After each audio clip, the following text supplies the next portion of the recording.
گھر میں آتے ہی اگر یہ دو چیزیں کر لی جائیں تو شیطان دروازے سے ہی لوٹ جاتا ہے۔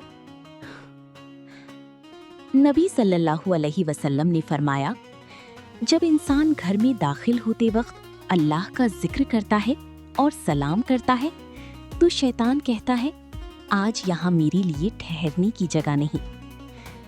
آج ہم گھر میں آتے ہیں لیکن اکثر نہ بسم اللہ کہتے ہیں نہ السلام علیکم، بس چپ چاپ اندر چلی جاتے ہیں، اور پھر وہی تناؤ، وہی لڑائیاں، وہی بے چینی۔ لیکن سوچئے، اگر گھر میں قدم رکھتی ہی بسم اللہ اور السلام علیکم کہہ دیا جائے تو وہی گھر رحمت سے بھرنے لگتا ہے، دلوں میں محبت بڑھتی ہے، غصہ کم ہونے لگتا ہے، بچوں پر بھی اچھا اثر پڑتا ہے اور گھر میں سکون اترتا ہے۔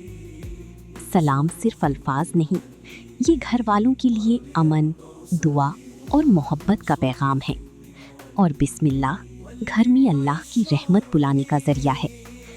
جس گھر میں اللہ کا ذکر اور سلام گونجے وہاں شیطان زیادہ دیر نہیں ٹھہرتا۔ آج سے گھر میں انٹر ہوتے ہی مسکرا کر کہو، بسم اللہ، السلام علیکم، اور پھر دیکھو گھر کا ماحول کیسے بدلنے لگتا ہے۔ کامنٹ کریں وعلیکم السلام، لائک شیئر اپنوں کے گھر میں برکت کے لیے، سبسکرائب روز ایک پیاری سنت سیکھنے کے لیے۔